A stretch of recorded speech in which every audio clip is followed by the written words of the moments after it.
Hey guys, tonight we slip through the crooked door of time and into the shadowy glow of a medieval tavern. It's late, but late feels different here where hours are measured by the dying candle and the cooling embers in the hearth.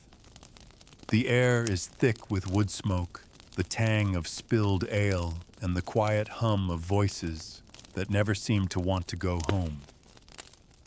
You're standing in the threshold, cloaked in the damp chill of a cobbled street, and the firelight paints your boots a dusty gold. This place might seem warm and inviting now, but remember, sanitation is not a priority. You probably won't survive this century without catching something you can't pronounce. So before you get comfortable, take a moment to like the video and subscribe, but only if you genuinely enjoy what I do here. And I'd love to know, where are you listening from? And what time is it for you right now? Now, dim the lights, maybe turn on a fan for that soft background hum, and let's ease into tonight's journey together. The door creaks as you step inside, and immediately the world changes. The street behind you dissolves into a damp whisper, replaced by the uneven rumble of boots and clogs over wide planks. The tavern floor slopes slightly toward the center, worn down by centuries of stomping feet.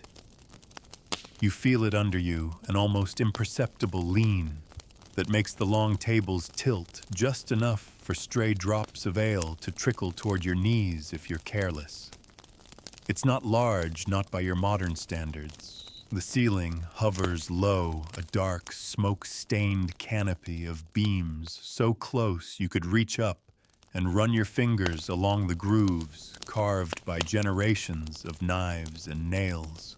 Thick beams crisscross the air above your head, every inch of them blackened and glossy with the varnish of centuries' candle soot cooking smoke, and the oils from countless curious hands. The walls are half timber and half wattle and daub, patched here and there where the plaster has crumbled to reveal the rib cage of the building. A few crude benches line them, their surfaces uneven, worn to a dull shine, where backs and elbows have polished them smooth. Between these benches, heavy trestle tables squat in the middle of the room. They're not arranged in neat rows, more like a jumble, as though each had been dragged into place for a different purpose at a different time. Some are littered with dice, others with trenchers, thick slabs of stale bread used as edible plates piled high with scraps of boiled meat and onions. The light here is dim but warm. It seeps from two main sources, the great open hearth at one end of the room, and a scattering of tallow candles set into iron wall sconces. The hearth is enormous, nearly large enough to walk into, and the fire within it roars with a lazy, steady heat. You can hear the hiss of damp logs and the occasional pop that sends sparks leaping upward into the soot-heavy chimney. Suspended from a hook is a blackened cauldron, its contents bubbling lazily. The smell, savory, a little sour, suggests a perpetual stew that's been fed for days, maybe weeks. In taverns like this, such a pot never truly empties. Ingredients are simply added as needed, a timeless recipe shaped by whatever the market and the customers have brought in. Near the hearth, a few locals occupy the choicest seats, stools carved from single blocks of wood, their legs worn thin by centuries of shuffling. They huddle close, swapping gossip in low tones you can't quite follow. The language is familiar only in rhythm, a rolling cadence punctuated by laughter and the dull thud of mugs striking wood.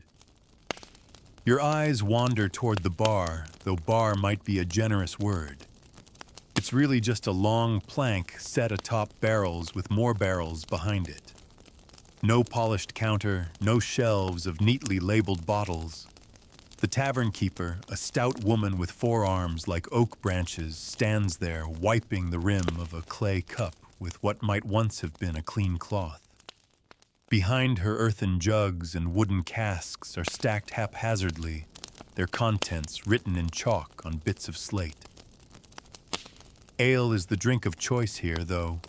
There might be a jug or two of rough cider, and perhaps, if you know the right words, a measure of something stronger distilled in secrecy. The air is not silent, but its noise is thick and slow like molasses. A few conversations in one corner, the shuffling of feet, the distant bray of a mule outside. Somewhere in the back, a lone musician plucks at a lute, the notes wandering away like lazy fireflies. It's not a performance, just a habit sound for the sake of sound. You make your way to an empty bench, the wood groaning under your weight. The table before you is scarred with cuts and burns, a battlefield of remembered meals and heated arguments. You can almost see the ghost images of travelers before you, merchants, soldiers, and weary farmers, each with their own reasons for coming here. For some, the tavern is a place of reunion, for others, an escape. And for a rare few, it's where fortunes are made or lost with the toss of a bone die.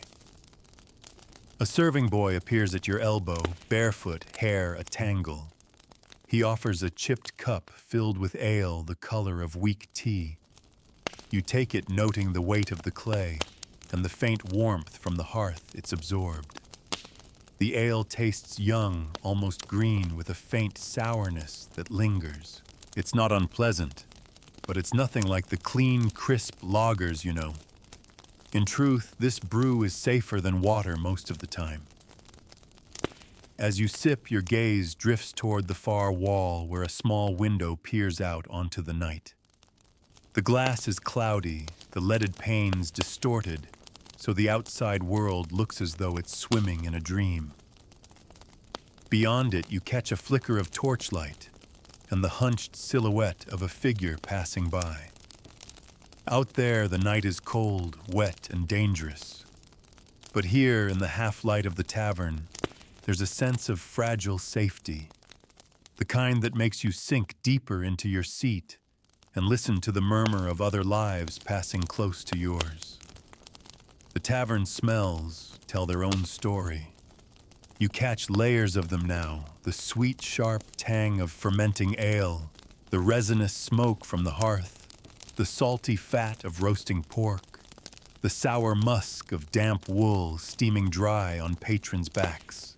It's not unpleasant if you let it settle in your nose. It's the smell of the medieval evening in miniature. Somewhere behind you, a door swings open, and the night breathes in again. A new arrival stamps his feet, shedding rainwater in a quick spray. He carries a small sack and glances around, eyes adjusting to the gloom. The tavern absorbs him like a drop of ink in water. Soon he's seated, shoulders hunched, mug in hand, and the door swings shut once more. This is not the place of roaring laughter and endless music you might have imagined from painted ensigns or storybook illustrations. It's quieter, older, and far more worn. It's a space where people come not to chase joy, but to survive the long evening together. And as you sit there, the hum of the room weaving around you like a shawl, you begin to understand why the medieval tavern endures in memory. It is, for all its grime and danger, a place where the world feels just a little bit smaller, and the night a little less lonely. You let your hand rest on the rough tabletop a moment longer, feeling the grooves left by years of impatient fingers drumming while waiting for drinks, or by knife tips idly carving initials that no one now remembers. The faint thud of your cup against the wood feels like joining a centuries-old conversation, unspoken but constant. The warmth from the hearth reaches you even here, curling against your shins, though your back still senses the cool breath of the wall. A low doorway catches your eye at the far end of the room. It's half hidden behind a dangling curtain made from something too thick to be called cloth and too frayed to be called leather. It sways gently in the draft, and you realize it must lead somewhere deeper into the tavern, the kind of place most patrons never notice unless they're looking. You rise slowly, feeling the stiffness of the bench release you. The floorboards groan under your step, a complaint pitched just low enough that no one else reacts. As you approach, the smells shift. A note of raw onion cuts through the smoke, along with the sharper tang of vinegar and something faintly metallic. You push the curtain aside and step through. The back room is narrower, dimmer. A single candle stub pools light on a small table pushed against the wall, illuminating a heap of wax drippings that testify to nights upon nights of this same vigil. Here, the noise of the common room drops to a muffled murmur. You hear the crackle of firewood again, but it's more distant now, its warmth replaced by the still, cool air that clings to stone. To your right, an open arch leads into the kitchen. If the tavern's front is its heart, then this space is its lungs, breathing in supplies, breathing out meals. The ceiling here is lower still, and you have to duck slightly as you step inside. The hearth is smaller, but burns hotter, its flames licking at the sides of two iron pots. One steams heavily, its surface dimpling, as something below releases bursts of vapor. The other simmers thick and slow, with occasional globs rising to the surface before melting back in. Against the far wall, a wooden table bears the remains of a recent chopping onion skins, curled like parchment leek tops wilting in a heap, a small scatter of flour dusting the boards. Beside it rests a cleaver, its blade notched but still keen, and a smaller knife with a bone handle polished by years of use. A basket of bread loaves sits nearby, the crusts cracked and floured. They're hard to the touch, the kind meant for soaking in stew rather than eating plain. The woman tending the pots notices you, but doesn't pause her work. Her sleeves are rolled to the elbow, her hands red from scrubbing, or the cold, maybe both.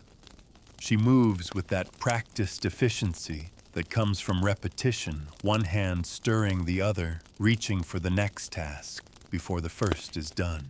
Occasionally, she glances toward a smaller doorway at the back, through which you hear faint clinks and scuffs.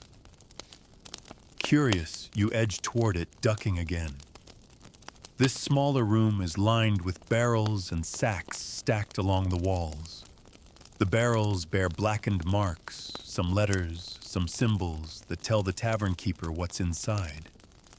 You see rye flour, salted herring, smoked pork, perhaps even a cask or two of imported wine for the wealthier guests.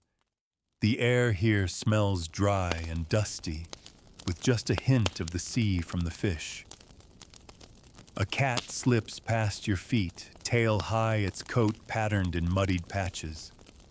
It vanishes between the barrels as though it belongs more to them than to the people who work here. Beyond the storeroom lies a back door. A single wooden latch keeps it shut, though gaps between the planks admit the cool night air.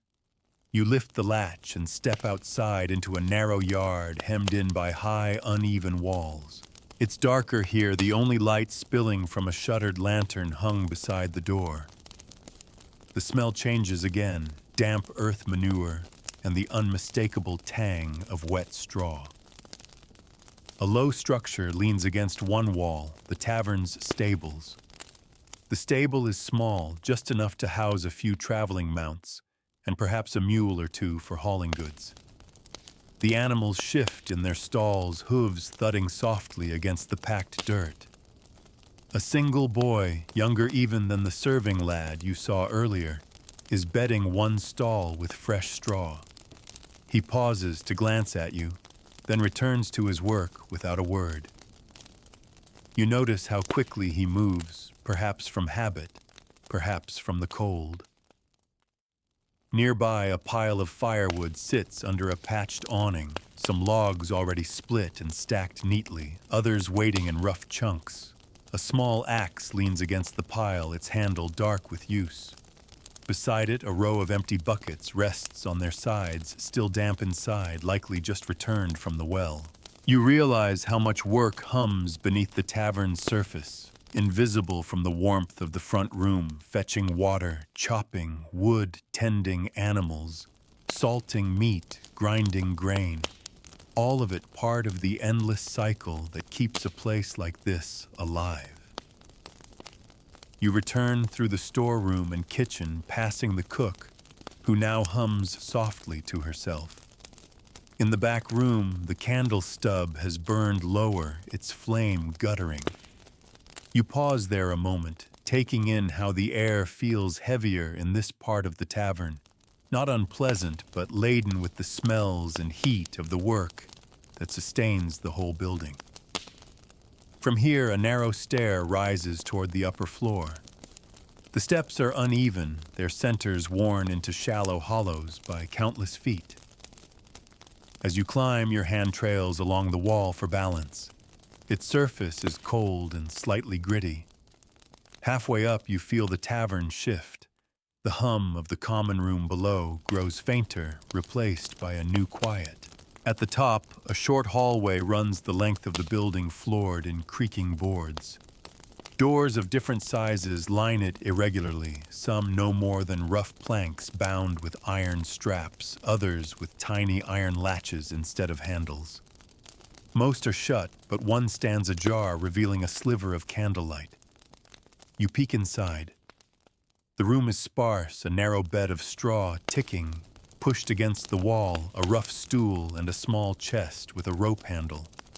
On the bed lies a coarse wool blanket, its weave thick but scratchy. A single window lets in the pale shimmer of moonlight, but the glass is so flawed it scatters the light into ghostly streaks. This is the kind of room a traveler might take for the night, not comfortable by modern standards, but a precious shelter from wind, rain, and worse. Down the hall, a larger door stands open. Inside, several bedrolls are spread across the floor, each with a folded cloak or bundle of possessions at its head. This is the common sleeping room where travelers without coin for a private bed can pay a small fee for space on the floor. The air here is warmer, thicker, carrying the mingled scents of unwashed clothes, damp leather, and faintly sweet straw. You imagine the room at capacity on a stormy night, bodies lined shoulder to shoulder, the sound of rain on the roof, the wheeze of breath, and the occasional creak of someone shifting in their sleep. In such closeness, privacy is an illusion, but safety in numbers feels tangible. A ladder at the far end of the hall climbs to a loft. You ascend carefully. The wood flexes slightly under your weight. The loft is low and open to the rafters, a place for storage more than living. Bundles of herbs hang drying from the beams, thyme, rosemary, sage. Their fragrance wraps around you, masking the dust and lending the air a green, almost medicinal freshness. You crouch there among the herbs and bundles, listening. From up here, the tavern sounds different, a soft blend of kitchen clatter, the drone of voices, and the rhythmic thump of someone splitting wood outside. It's like hearing the tavern's heartbeat from the inside, steady, persistent, enduring. You linger in the loft a little longer, breathing in the faintly sweet perfume of drying herbs. It's a rare freshness in a place where most scents are stubborn, earthy, and cling to your clothes for days. From up here, you can almost pretend you're unseen, a quiet witness to the life below. But the murmur of voices drifts upward like smoke, pulling you back toward the source. The tavern calls, and you know the real heart of the night beats downstairs. You descend the ladder carefully, feeling the smooth wear of each rung under your palms. The hallway greets you again with its uneven boards and low lamplight. The common room is louder now than when you left it. A few more tables have filled, and the hum of conversation has deepened into a tapestry of overlapping voices.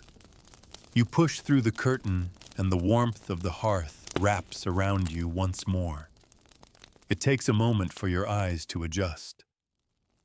The fire has burned lower, but its glow is richer, painting faces in tones of amber and gold. You notice the faces first, because each is a fragment of the world outside. There's the drover in a rough tunic, his forearms freckled with the dust of the road. The two merchants in worn but carefully mended coats bent over a game of tables. The young woman with a long plait down her back, cradling a mug with both hands, as though the heat might seep into her bones. Their clothes speak before they do. The poorest wear wool in its raw, scratchy state, undyed the color of oatmeal or earth. Better-off patrons sport tunics dyed in muted greens, blues, or russet shades affordable to those with some coin, but far from the costly brilliance of the nobility.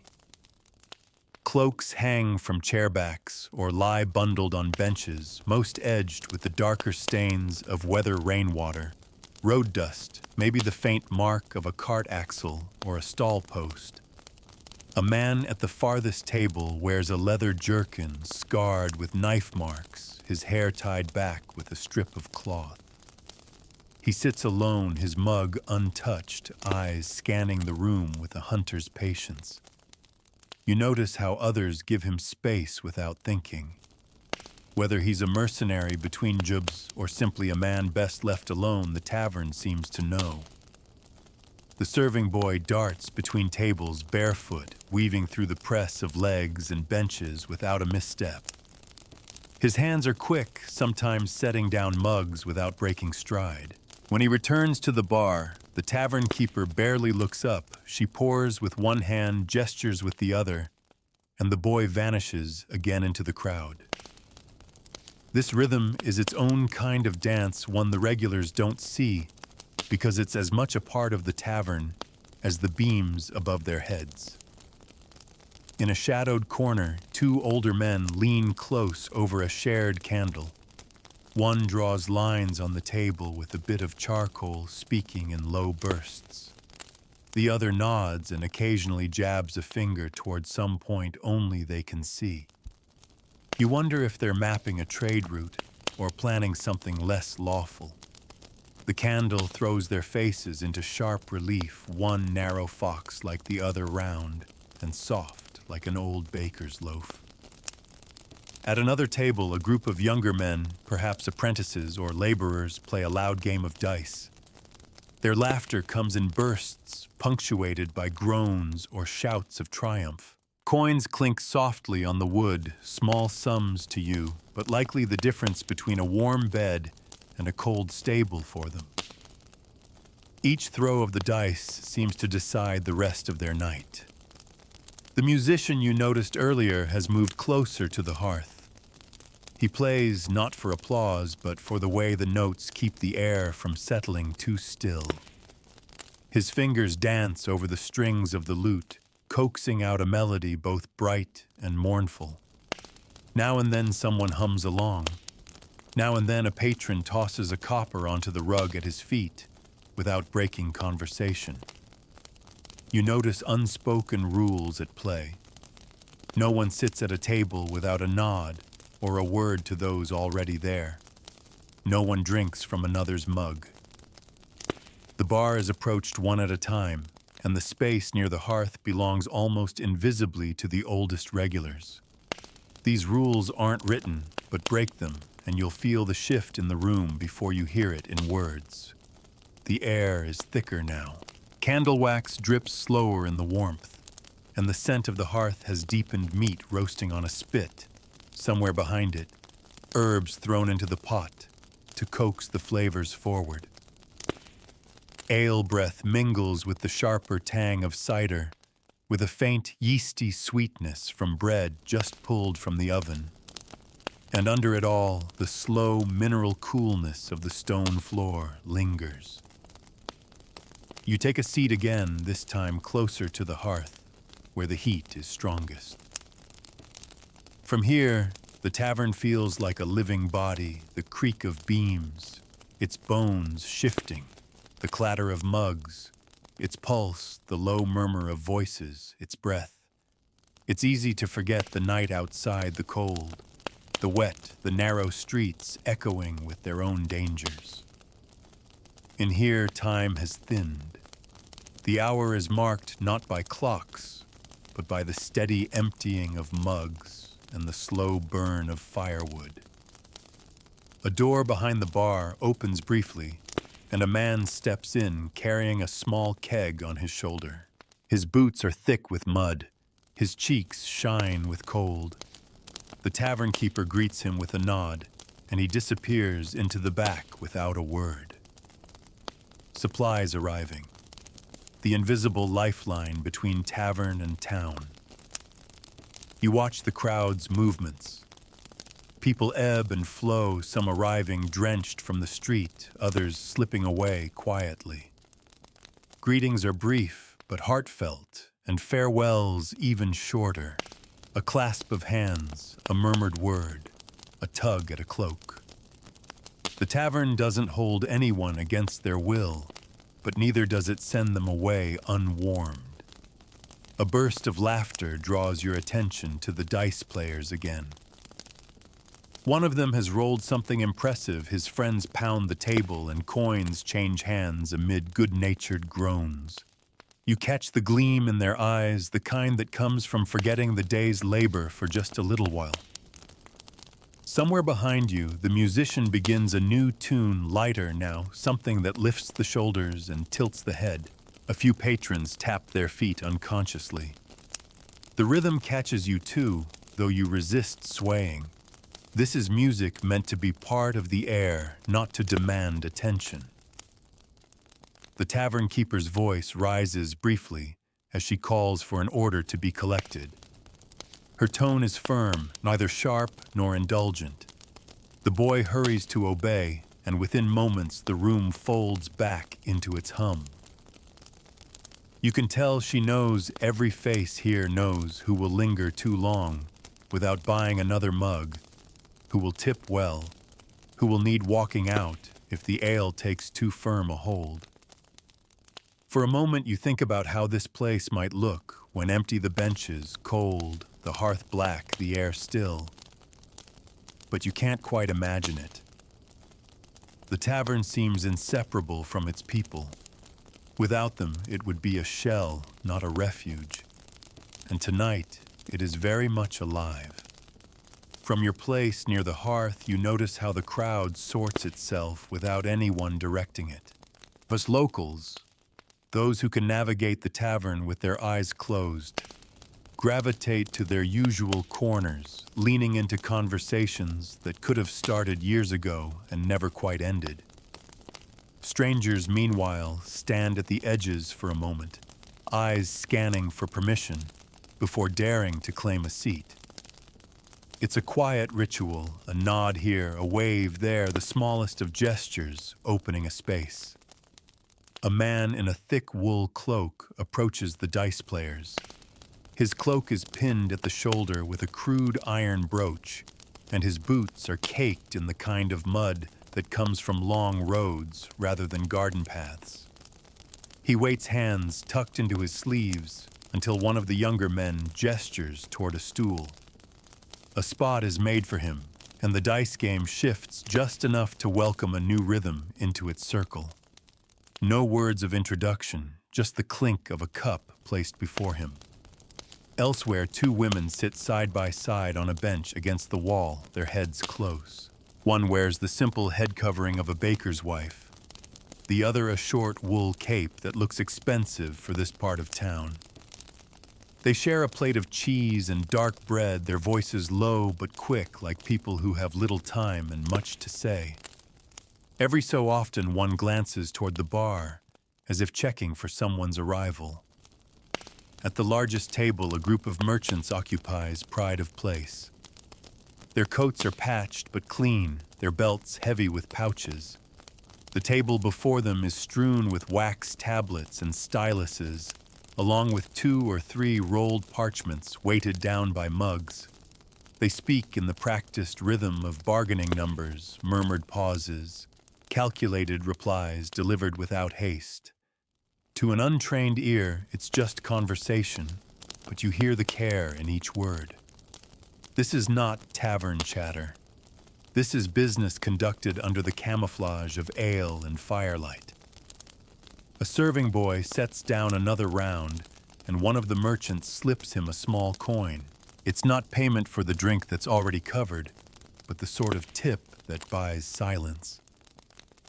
The boy nods once, tucks it into his sleeve, and vanishes. The whole exchange takes less than a breath. Across the room, the musician plays a slower tune now. His lute picks out a pattern that matches the murmur of the tavern, steady flowing, unhurried. In one corner, a trio of travelers sits shoulder to shoulder. Their cloaks are travel-stained, the hems stiff with dried mud. Each keeps a hand near a pack or pouch, eyes flicking now and then toward the door. They look like people who have seen enough nights on the road to distrust the safety of four walls, no matter how warm. The tavern keeper moves between the tables, her eyes missing nothing. She stops to greet a man just in from the street, a heavy-set fellow carrying a narrow bundle wrapped in oiled cloth. They exchange a few words too low to hear, and she gestures him toward the merchant's table. Whatever is in that bundle, it isn't bread. You lean back, letting your gaze roam over the shifting currents of the room. It's like watching a tide, the way people gather, split, and reform in new combinations. Some meetings are brief, a passing of information, a quick check-in, a shared drink before parting ways. Others are longer, the kind that knot the air around them and draw in anyone near enough to overhear. You catch one such knot at the next table. A man with a scar across his jaw is speaking to a younger man in a green tunic. His voice is low, but the green tunic lad leans forward intently, nodding often. Now and then the older man pauses to scratch a crude diagram on the table with his fingernail, then wipes it away with his sleeve. Whatever he's describing is not for ink and parchment. Meanwhile, in the opposite corner, the older men who were mapping something in charcoal are still at it. Their candle burns lower now, the wax pooling toward the table's center. They argue quietly, one tapping the map with a sharp motion, while the other shakes his head. The air between them has the tautness of a net stretched too tight. The fire shifts a log, collapsing inward with a hiss. Sparks whirl upward into the chimney. The heat pulses outward in a soft wave, loosening the shoulders of those nearest. The air is thick enough now that each breath feels steeped in the scents of wood smoke, warm ale, and roasting meat. Somewhere behind the bar, a ladle scrapes against the side of a pot, the sound as steady as a heartbeat. A door near the back opens briefly to admit a pair of townsmen.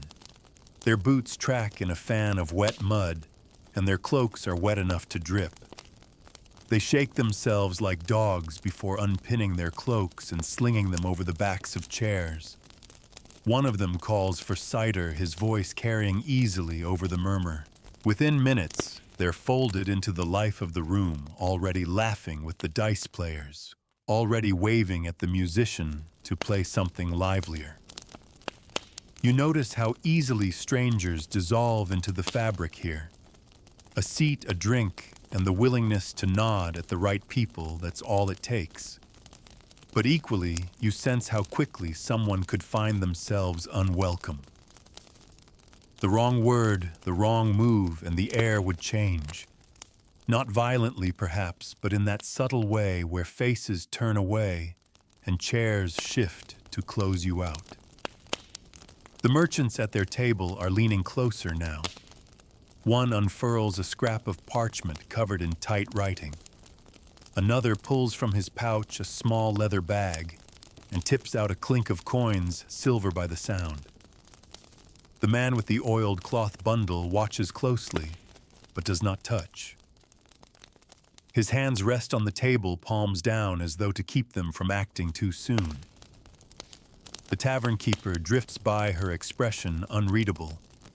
She doesn't linger. Perhaps she knows exactly what's being discussed and doesn't need to hear the words. Or perhaps she prefers not to.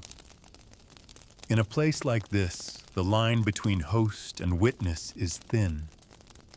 From somewhere near the hearth, a soft voice begins to sing. It's not the musician he still plays, head bowed over his lute, but a woman seated among the locals. Her song is unaccompanied, the melody winding upward like smoke. It's a ballad, you think, though the words are old enough to blur in your ears. The room doesn't fall silent, but the sound seems to weave through the conversations like a thread binding them for a moment. When she finishes, there's no applause, only a murmur of appreciation and the passing of another mug her way.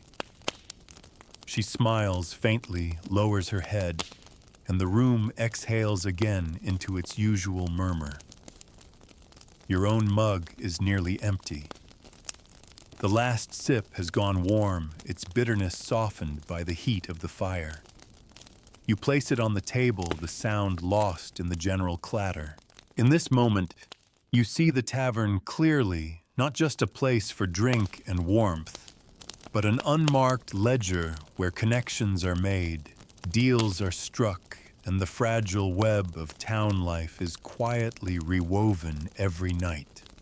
Strangers pass through, locals return, and the boundaries between them blur just enough to keep the whole from fraying. And as the night deepens, you feel that you've slipped into a current that has carried countless others before you. The timeless tide of people seeking shelter, company, and perhaps a little luck before the morning comes. The hours here don't announce themselves with clocks. They creep in quietly, slipping between the notes of the lute and the rise and fall of voices. You notice it first in the way the heat from the fire feels heavier now, curling closer around you, as though it too has settled in for the night. The candles have burned lower, their pools of wax wider, their flames bending at the faintest breath of a draft. The merchants have rolled up their parchments. Their coin has been counted, recounted, and tucked away. Their words are fewer now, their glances slower, but you sense they've done what they came to do. One by one they rise, offer short farewells, and melt into the darkness outside. No one follows them with their eyes for long. In a tavern, business is its own shadow. At the dice table, the stakes have shrunk to a few coins and scraps of bread. The laughter comes in smaller bursts, now tinged with the slur of drink. One man leans back too far on his stool, nearly toppling before he catches himself with a startled shout that brings a few amused looks and a half-hearted cheer. The newcomer with the iron-pinned cloak still plays, though his throws are lazier now, his cup circling the table slower before spilling its little clatter of fate. The musician sets his lute aside, rubbing his fingers and flexing them in the firelight. A small bowl at his feet holds a handful of coppers and the occasional bit of food wrapped in cloth, payment enough to see him through to the next warm room. He stretches, takes a long drink, and begins quietly tuning again, each note sliding into the next, like the tavern slipping deeper into night. The two women on the bench have finished their bread and cheese. Their heads lean closer still, and now the conversation is slower, punctuated by small sighs. One gestures faintly toward the door, and they both stand adjusting their cloaks and hoods. Before they leave, they pause at the bar to exchange a few words with the tavern keeper. Whatever is said draws a short laugh from her, and the women disappear into the cold. In the common room, gaps begin to appear. A stool left vacant here, a table down to a single occupant there. The locals who remain are the ones most reluctant to face the night. Those who know their beds are colder than the air near the hearth, or whose homes hold no company but shadows. They linger over mugs gone nearly empty, drawing out the last drops, as if they could stretch the hours too. The tavern keeper starts her quiet rounds. She gathers stray cups, stacks trenchers scraped nearly clean, and refills the hearth with a few careful lugs. Each addition to the fire draws a soft rush of heat, the sound of sap sizzling in the fresh wood. The serving boy moves slower now, less darting, more drifting, but still alert to every nod or lifted hand. At a table near yours, the scar-jawed man from earlier has shifted his chair so his back rests against the wall. His eyes have that softened, distant focus of someone no longer in conversation, but not yet ready to rise. He's half listening to the younger man in the green tunic, whose words spill out more freely now, carried by ale and the safety of a late-hour hush. The ballad singer from earlier hums under her breath as she folds her shawl tighter. Her song is just for herself this time, a tune without an audience. She sips her drink slowly, her gaze on the fire, the flames reflecting in her eyes. Every so often the door opens to let out another guest. The night outside breathes in, carrying with it the smell of rain on stone, the metallic tang of the damp street. Each time it closes, the tavern exhales, pulling its warmth back tight. You hear more laughter now, but it's different from earlier, softer looping back on itself without the sharp edge of games or wagers. People lean closer, elbows on tables, voices dropping to near whispers, as if the hour itself demands it. Even the dice players have stopped mid-game. One of them absently rolling a single die back and forth between his fingers while he listens to a story he's heard a dozen times before. A man you hadn't noticed earlier rises from a corner seat and makes his way to the hearth. His steps are careful, his face lined with years. He stands there for a moment, letting the heat touch him, then turns to face the room. Without a word, he begins to speak. His voice is low and even, carrying easily in the softened air. You can't catch every word, some are lost to the creak of the building and the slow sigh of the fire, but the tone is unmistakable. It's a story one he's told before, perhaps many times. The others don't interrupt. They listen, heads tilted, eyes on the flames, as though the story and the fire are one. The tale meanders. It's about a journey, a river, a bargain, struck in the shadow of a ruined bridge. It winds on without hurry, circling back now and then, the way late-night stories do. The merchant might have left the deals, might be done, but here in this hour the tavern trades only in words. When he finishes, there's no cheer, no applause, just the shifting of feet, the soft scrape of mugs on wood. Someone clears their throat, and the room breathes again.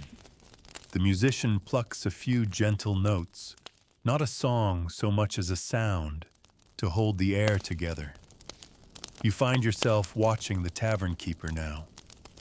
She leans briefly against the bar, hands resting flat on the plank.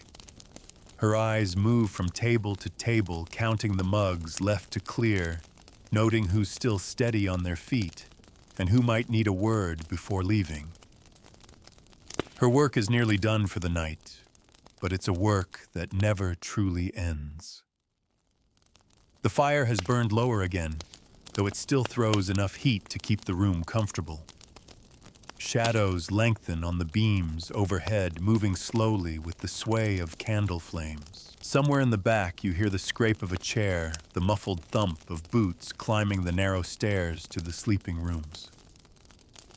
The tavern's life is folding inward now, the edges softening. You sip what's left in your mug, the last of it flat and warm, but welcome all the same. Around you, conversations trail off into companionable silences. A few heads nod forward briefly before jerking upright again, caught between wanting to stay and needing to go. The tavern isn't empty yet, but it's heading that way. You can feel it in the slower pace of footsteps, in the way no one starts anything new now, no games, no fresh bargains, no new songs. The night has turned its corner, and the room is gliding toward its rest. The night outside presses harder at the shutters, now testing the cracks for a way in. Inside, the air has thickened into something close and still, the heat of so many bodies lingering, even as their numbers dwindle. The tavern's voice has dropped to a murmur, not the hush of secrecy, but the gentle slackening of a room that's had its fill of itself. One of the dice players rises slowly, stretching the stiffness from his shoulders. He clasps another on the back, exchanges a few low words, and slips out through the door. The iron-pinned cloak traveler soon follows, pulling his hood up before the night can greet his face. Each departure feels like a thread loosening from a woven cloth. At the long table near the wall, only the scar-jawed man and his green tunic companion remain. Their conversation has become halting, the green tunic lad's words stretched by long pauses. Eventually, they too stand, scrape their stools back, and nod toward the bar. The tavern keeper acknowledges them with a faint lift of her chin, and they vanish into the cold. The ballad singer lingers longer, sipping from her mug until it's empty.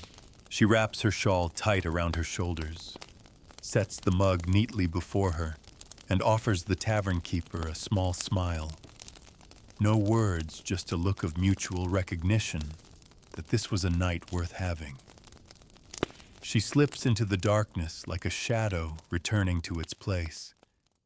By now, the common room feels spacious, the empty benches and open floorboards changing the shape of the space.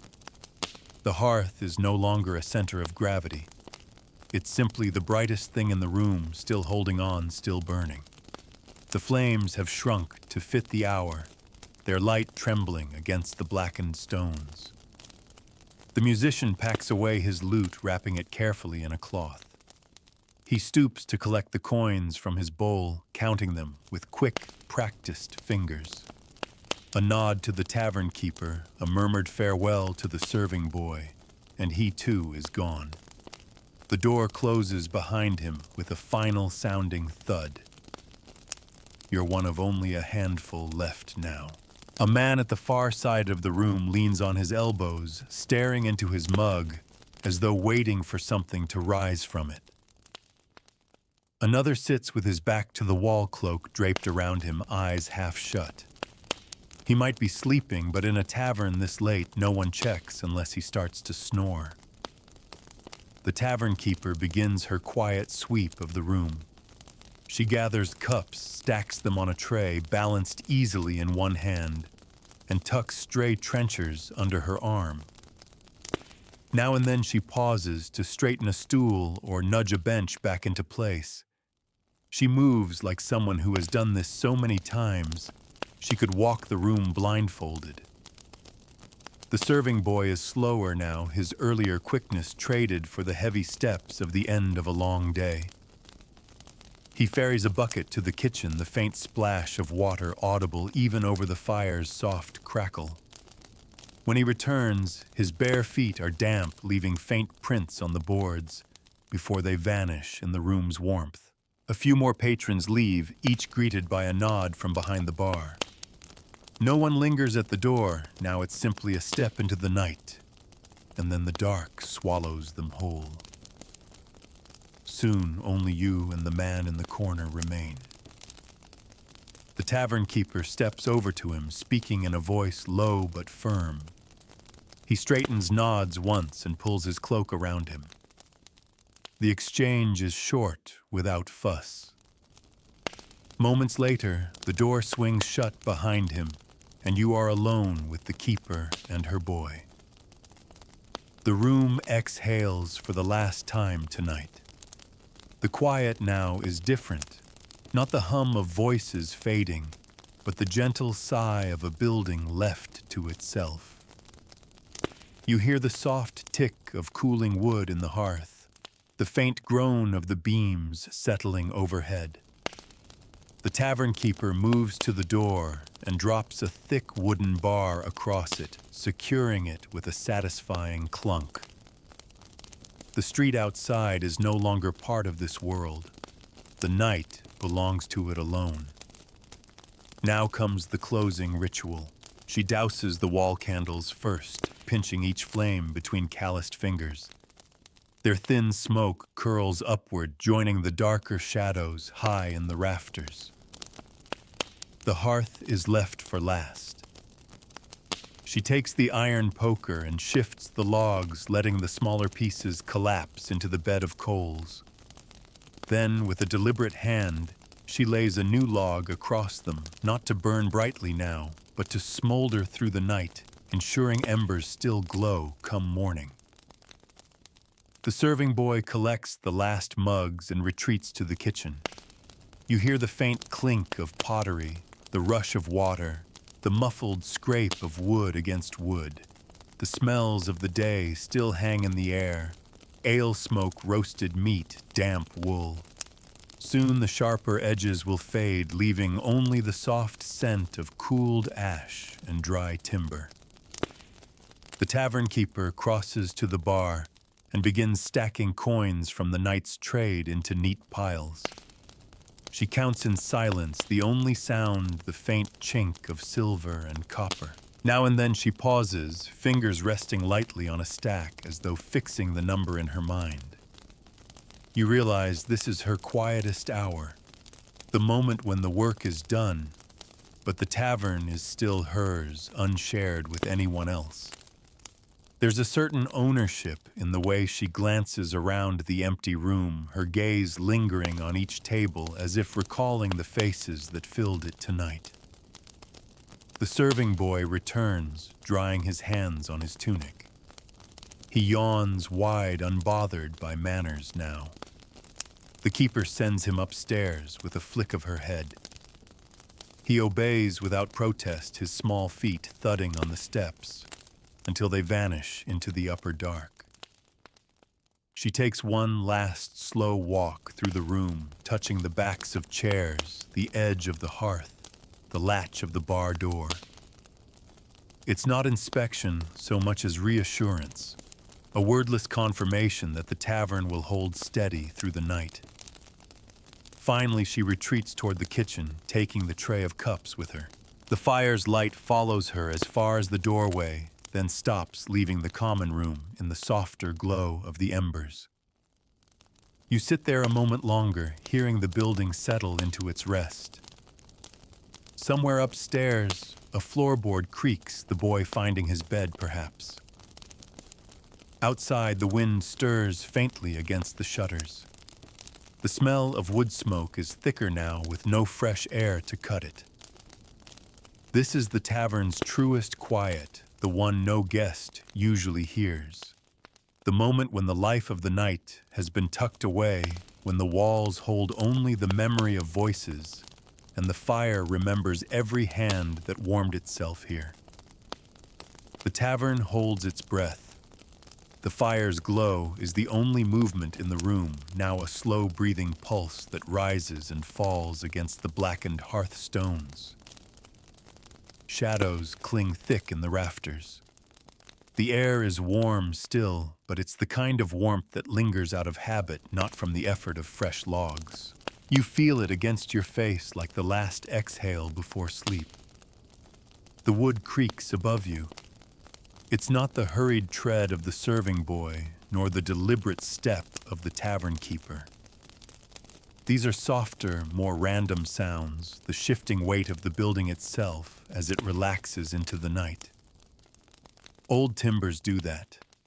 They hold the day in their bones and then slowly release it in sighs and groans, once darkness has claimed the hours. Somewhere beyond the thick door, the town moves in its own quiet rhythms. The night watchman passes his lantern, throwing a faint flicker of gold across the shutter slats. His steps crunch on the damp street, measured and unhurried, the iron tip of his staff tapping in time. He pauses near the tavern, perhaps to listen, perhaps to check that the shutters are latched, then moves on, swallowed again by the muffled distance. In the stable yard out back, the animals shift.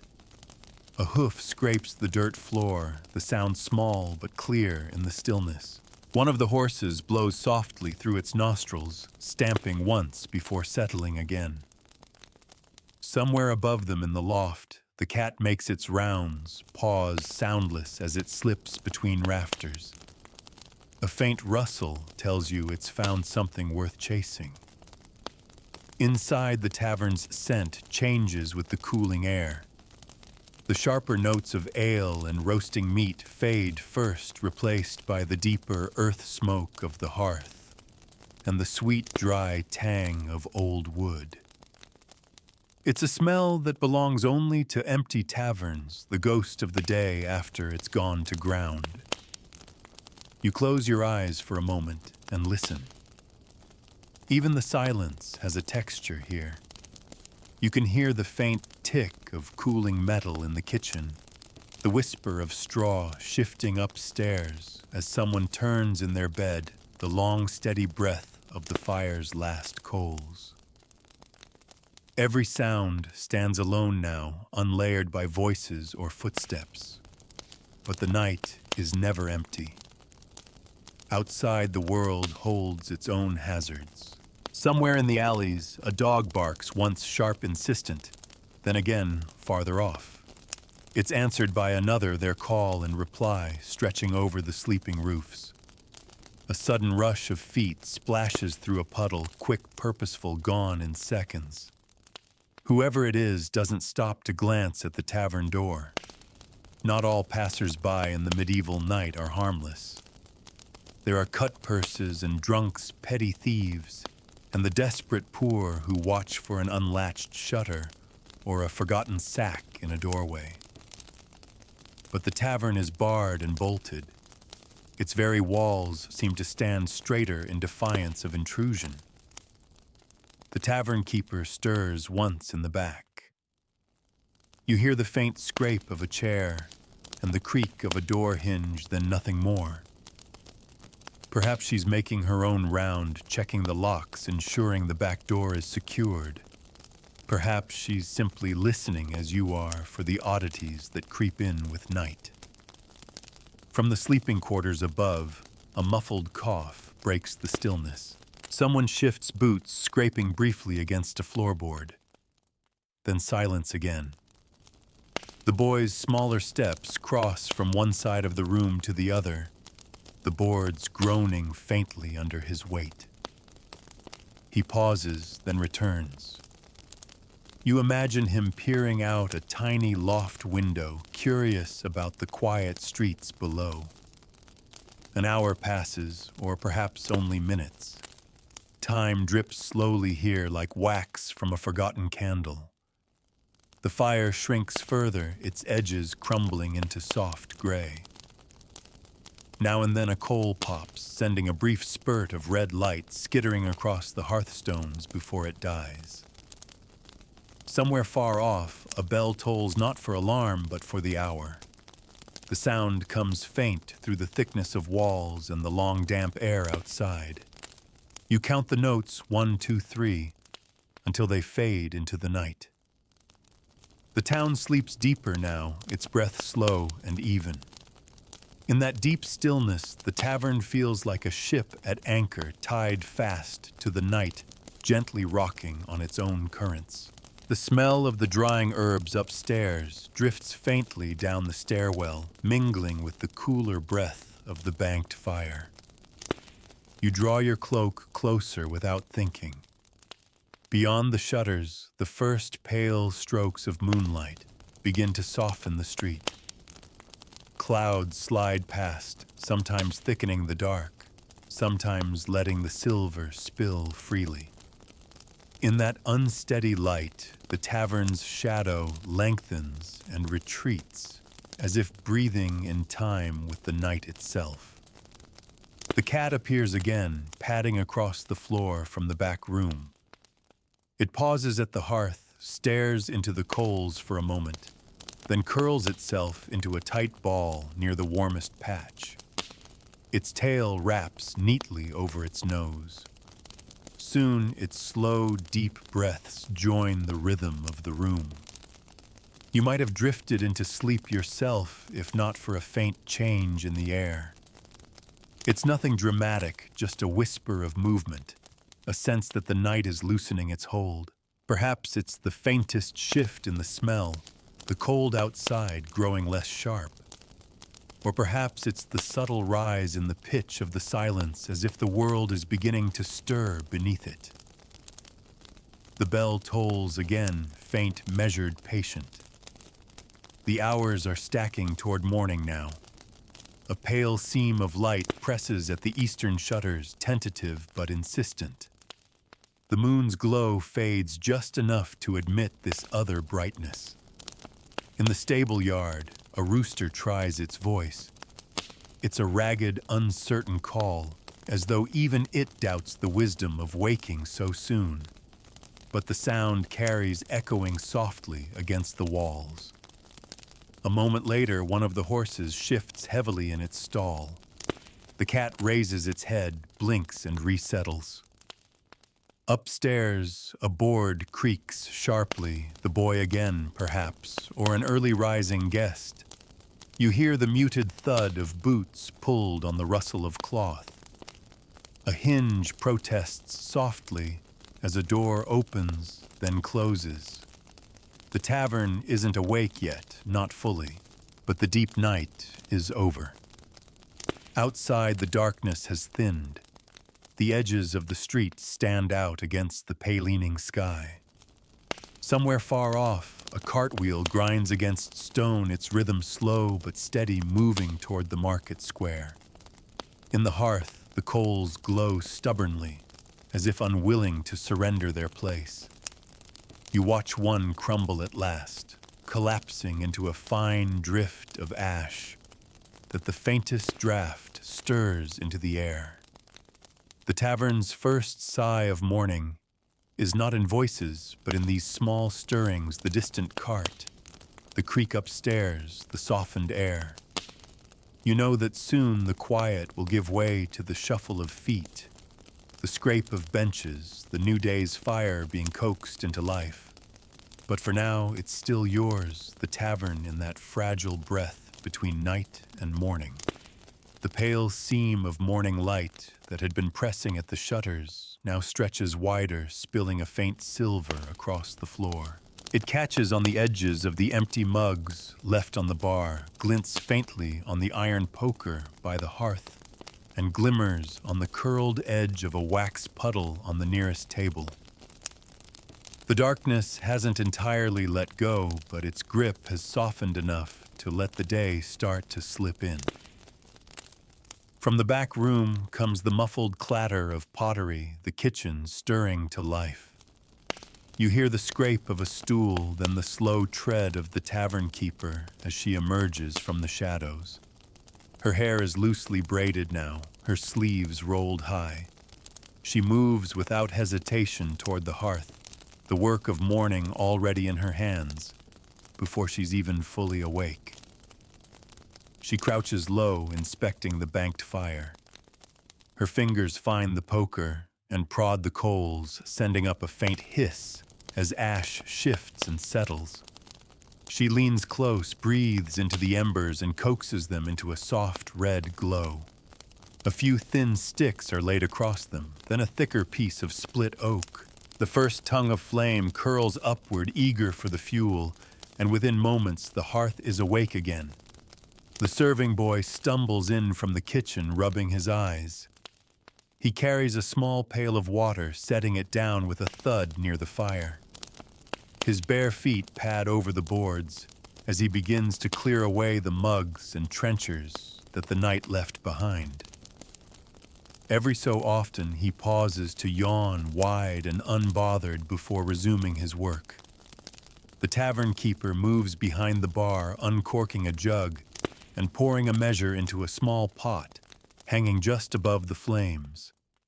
The scent of ale warming with herbs soon drifts into the air, soft and sharp at once. She adds a pinch of something from a small cloth bundle, stirring with the slow rhythm of someone who has done this every morning for years. Outside, the early street sounds begin to grow. The cart you heard earlier rattles past the tavern, now its wooden wheels groaning against the stones. Somewhere a door slams, not in anger, but in the way of someone starting their day with energy. The first calls of the market stall keepers float faintly in voices muffled by the walls, but clear in their intent. In the stable yard, the boy's older brother, or perhaps just another hand who works here, has started tending to the animals. You hear the dull thump of a stall door opening, the soft snort of a horse as it's led out into the yard. The smell of fresh hay drifts briefly in as the tavern door to the yard is opened and shut again. The cat is still curled near the hearth, but its ears twitch at every sound. It stretches luxuriously, arches its back, and moves to the doorway as though it owns the morning. The tavern keeper steps aside to let it out without breaking her work. By now, the room's shadows are retreating fast. The daylight seeps in through the small, wavy glass windows, pale at first, but brightening with each breath. Dust motes begin to turn lazily in the beams of light, their slow drift the only truly idle thing in the tavern. The boy returns from the kitchen with a broom sweeping briskly under the tables. Bits of straw, crumbs of bread, and the odd coin left behind in the night's business are gathered into a neat pile. He pockets the coin, quick, furtive, but with a glance at the keeper, who pretends not to notice. The hearth now burns strong enough to throw heat into the room. A fresh iron pot is hung over it, this one filled with water and a few root vegetables. The scent is clean, earthy, a promise of broth later in the day. On a nearby hook, a bundle of dried herbs sways slightly in the heat, releasing a faint green fragrance that threads itself into the air. A knock sounds at the door. The keeper doesn't rush. She knows who it is. The wooden bar is lifted with a low groan, the door opened just enough to admit a man carrying a small sack. He exchanges a few quiet words with her, places the sack on the nearest table, and takes his leave without stepping further inside. When she unties the cord, the smell of fresh bread rises into the room, dense, dark loaves still warm from the oven. The first guest of the day appears not long after. He's a stocky man in a short wool cloak, his cheeks raw from the cold. He stamps the street dust from his boots at the door and steps inside with the briskness of someone who knows exactly what he's come for. A nod to the keeper, a muttered greeting, and he takes a seat near the hearth. The boy brings him a mug before he even asks.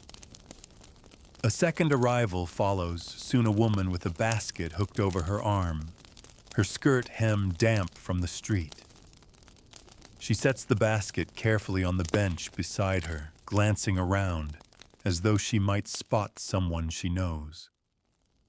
When her eyes land on the bread sack on the table, she smiles faintly, perhaps guessing where today's loaves came from. These early customers don't linger over drink the way nighttime patrons do. They sip slowly, watch the street through the warped window glass, and speak little. They are here for warmth before their day takes them back out into the cold. The tavern keeper's movements now have a different rhythm than at night. There is no urgency, no weaving through a crowd, only the steady sequence of morning tasks. She wipes the tables clean, checks the mugs for chips, and refills the candle sconces, though they won't be lit until the sun slips again. The boy ferries buckets to and from the back, each trip a quick patter of feet that marks the pace of the morning. In the stable yard, the sounds grow livelier, a bridle's soft jingle, a horse's impatient snort, the scrape of a shovel clearing the stalls. Soon, the faint rhythmic chop of an axe joins the chorus, each swing followed by the crack of splitting wood. Through the windows, you see the street changing too. More people pass now, a woman leading a goat, a man carrying a bundle of kindling, two children running with some urgent game of their own. A church bell tolls faintly in the distance, its note caught and softened by the morning air. The tavern is still quiet, but it's no longer the hushed quiet of night. This is the stillness of a space readying itself, the steady gathering of heat smells and order, before the day's guests claim it again. The tables are bare, the benches empty, but you can feel the invisible threads of the day beginning to weave themselves in. In the kitchen, the clatter grows louder, knives on wood, the rattle of a pan, the faint hiss as something hits the heat. The smells begin to change, onions sharp in the air, bread warming on the hearth ledge, the faint bite of fresh-cut herbs crushed under a pestle. You take one last look around the quiet common room before it fills again. The fire holds its bright heart, the bread waits on the table, the mugs are lined in their place on the bar. The tavern is breathing in, ready to exhale the day. The shift from morning quiet to day's hum is subtle at first. It begins with footsteps, a few scattered ones in the street outside, boots striking the cobblestones in unhurried rhythm.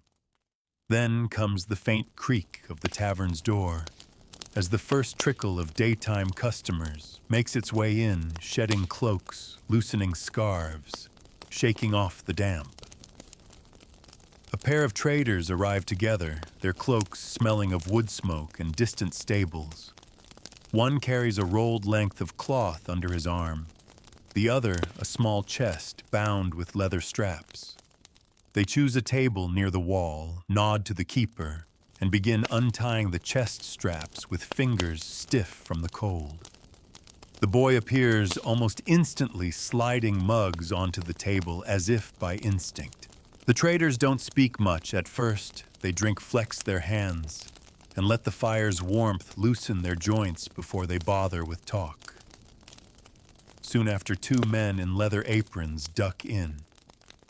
They are clearly workers, their faces wine-reddened, their hair smelling faintly of tallow and soot. They greet the keeper with familiarity, thump themselves onto a bench, and order something hot to eat. The kitchen answers with a hiss and a clatter, and in moments the smell of frying onions begins to mingle with the fire's breath. From the street, the voices of hawkers and buyers grow more distinct, seeping in with each opening of the tavern door. A cart passes close enough for you to hear the uneven rattle of its wheels, the driver's shout to a stubborn mule. Somewhere farther off, a hammer begins to ring against metal in slow, sure beats, the day's rhythm spreading through the town. The tavern now breathes in longer, deeper drafts of life. The keeper moves between the bar and the tables in calm, steady loops, her sleeves rolled high, her hair tucked neatly away. The boy darts in her wake, ferrying bread and mugs, clearing empty trenchers, and wiping the benches dry where melted frost has left damp patches. The traders at the wall begin their low exchange. They spread the cloth across the table, its bright woven patterns at odds with the dim timber walls. Coins appear counted in neat rows, then swept into a pouch. A scrap of parchment is produced, marked quickly, and rolled again. The chest is pushed closer to one man's feet, a deal concluded as quietly as it began. Two women enter together, one carrying a small bundle wrapped in wool. They choose a table near the hearth, placing the bundle carefully beside them before ordering bread and warmed ale. When the wool is peeled back, you catch sight of knitted caps and gloves, perhaps for sale to other patrons, perhaps part of their own work to keep idle hands busy through the cold months. A farmer, his boots caked in a layer of frozen mud, stops in only briefly. He accepts a mug from the boy, drinks it down in 3 long swallows, and wipes his mouth with the back of his hand before returning to the street. His visit lasts no more than 5 minutes, a warm pause before the rest of his day swallows him up. By mid-morning, the common room hums with steady, layered sound. The creak of benches as people shift, the soft slap of mugs meeting wood. Low laughter from a corner where 2 men swap stories in the half-boast, half-confession style of those who know each other well. And beneath it all, the fire's gentle crackle, the tavern's unending pulse. In the kitchen, work continues at a relentless pace. You hear the knife's quick percussion against the chopping board, the heavier thud of a cleaver striking bone. Pots are stirred, bread is cut into thick slabs, and the scent of stewing meat begins to dominate the air. It's a smell that creeps into every fold of cloth, a scent no one leaves without carrying. The boy passes by you, balancing a trencher laden with broth-soaked bread and steaming vegetables. The heat rolls off it in fragrant waves. He sets it before one of the leather-aproned men, who murmurs a word of thanks without breaking his conversation. Outside the town's sounds grow brighter. The market is in full sway, now its calls and laughter carried on the cool air. The door swings more often each time, letting in a sharper gust that makes the fire flare and sends a ripple through the nearest candles. The tavern keeper keeps a quiet watch, her eyes scanning the room with the same awareness she holds at night, though the stakes are different now. By day, she looks for empty mugs, for a hand raised in signal for the subtle glance of someone seeking company. She sees the lone patron by the far wall, a scribe perhaps judging by the ink stains on his fingers, and sends the boy over with fresh bread before he even asks. Midday approaches, and with it comes the fuller crowd. Workers on short breaks drift in, shaking the chill from their coats and rubbing their hands together as they head for the hearth. A group of younger apprentices clusters near the door, their laughter loud but harmless, their talk spilling easily into the room. One table near you fills with a mix of strangers. At first they speak little, sipping in companionable silence, but soon they begin trading observations about the weather, the market, the state of the roads. The conversation picks up speed as common ground emerges. A cousin in the same village, a neighbor who once mended the same roof. The tavern is good at this, turning strangers into acquaintances over the rim of a mug. By now, the fire burns bright and high, its heat loosening more than just cold, stiffened fingers. People lean back in their chairs, voices growing rounder and more confident. The kitchen keeps pace, sending out trencher after trencher, each steaming plate vanishing almost as quickly as it's set down. The traders conclude their morning business and gather their belongings. The patterned cloth is rolled tight, the chest latched again. They exchange quick farewells with the keeper and step out into the brighter light beyond the door. Their seats are barely cold before they're claimed by a pair of craftsmen, their leather satchels set carefully on the bench beside them. Through the window, you catch sight of a group of children darting past, weaving between slower-moving townsfolk. Their shouts are high and bright, chasing one another into the maze of side streets. For a moment, Their energy seems to spill into the tavern itself, a small burst of movement and laughter that ripples outward before settling again. By the time the sun reaches its midday climb, the tavern has found its rhythm. The rush of arrivals has slowed, replaced by a steady in and out flow. The boy moves with practiced ease, the keeper keeps her watch. The fire holds its warm dominion. The air is full of voices of heat, of smells, that make the outside world feel a little farther away than it is. And you realize that just as the tavern has its late-night self, its morning self, it also has this, the daytime face it shows to the world. A place less shadowed, less guarded, but still holding the same quiet pulse beneath it all.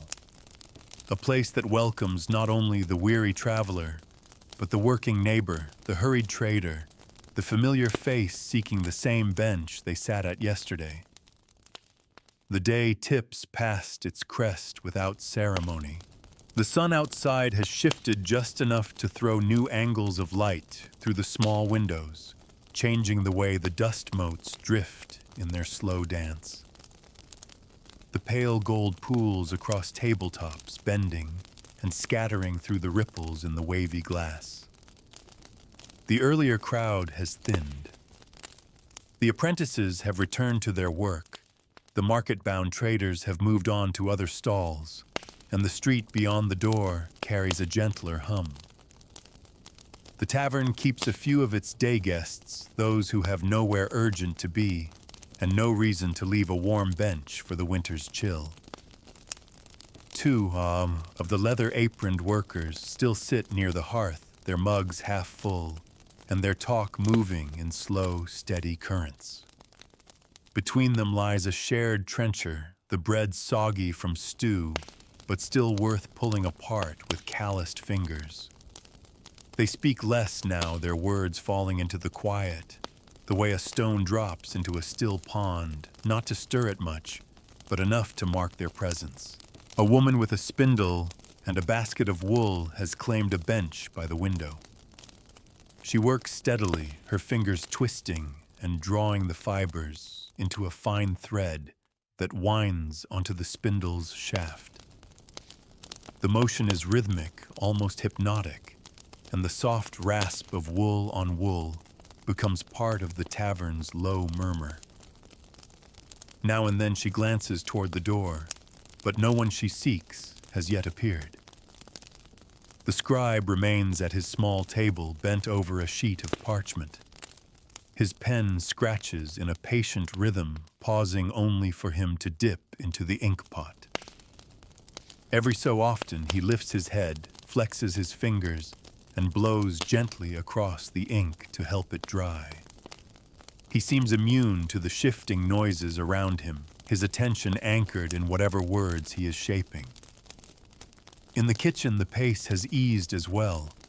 The heavier chopping is done. Now you hear the quieter clink of ladles against the sides of pots, the soft shuffle of feet on the worn flagstones. The midday rush has left behind a comfortable hum, not idle but unhurried.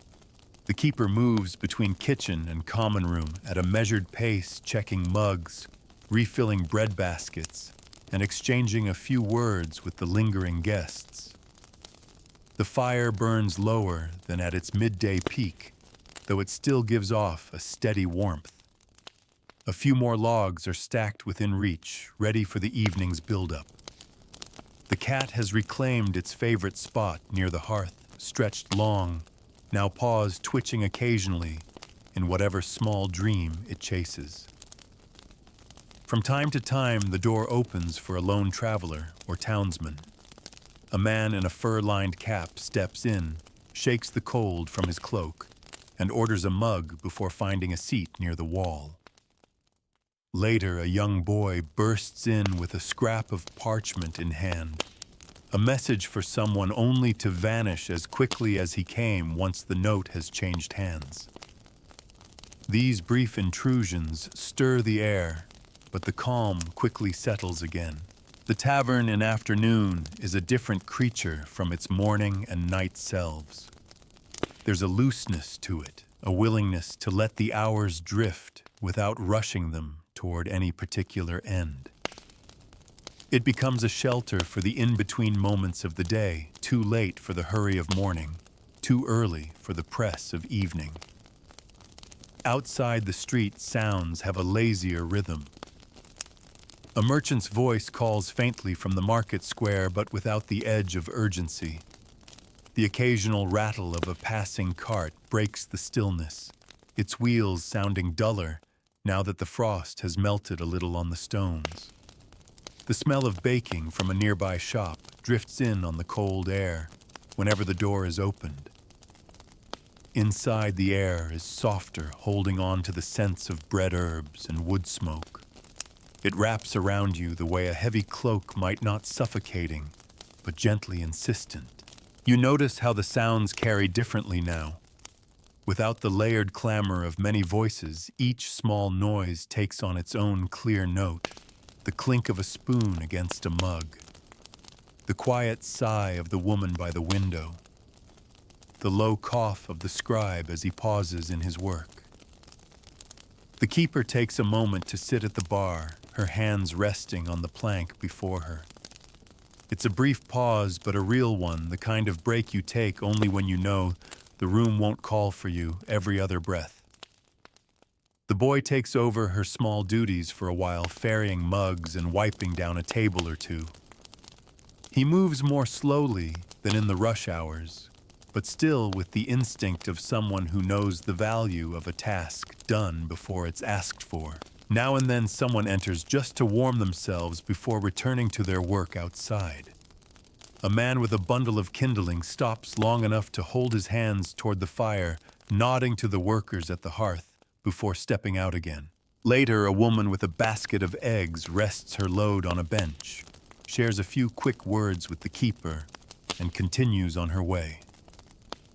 The tavern is not just a place to linger. It's a crossroads, a brief pause in the day's flow for those who pass through. In the quiet, you begin to notice the building itself again. The slow tick of the beams in the walls, the faint creak of a board settling under the weight of no one at all. The way the light shifts inch by inch as the sun moves outside, warming first one table then another before slipping higher and leaving them in shadow again. You take a slow sip from your mug, the ale cool but still pleasant.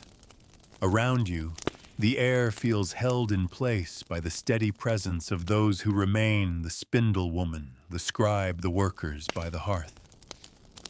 There's no rush here now, no expectation of movement. It's a rare stillness in a place that will soon inevitably be claimed again by the lively tide of evening. Somewhere beyond the door, the bell at the church tower marks the hour. The sound drifts in softly, each toll lingering a moment in the warm air before fading. The workers stir slightly, as if reminded of some duty waiting for them. One drains his mug, wipes his mouth with the back of his hand, and stands. The other follows a moment later, and they leave together their benches cold in their absence. The scribe finishes his work at last, capping his inkpot and rolling the parchment with care. He tucks it into his satchel, pays the keeper, and offers her a brief nod before disappearing into the brightening afternoon light. The spindle woman keeps her place, her work now piled neatly in her basket. For a short while, you have the sense that the tavern is holding its breath again, not in anticipation, but in contentment. The fire crackles softly, the boy sweeps near the door, and the keeper polishes a mug until it gleams. Outside, the shadows begin their slow stretch toward evening. Soon enough, you know the quiet will break. The benches will fill again, the fire will grow, and the air will thicken with voices and warmth. But for now, the tavern rests in the golden pause of the afternoon, the brief, unhurried heartbeat between the labors of day and the gathering of night. The afternoon's gold begins to cool shadows, stretching long and slow across the floorboards. Outside, the street sound changes again. A few sharper calls, the heavier tread of boots heading home, the creak of laden carts making their final rounds. The sun has not yet set, but the town is already tilting toward evening. Inside, the keeper rises from her brief rest.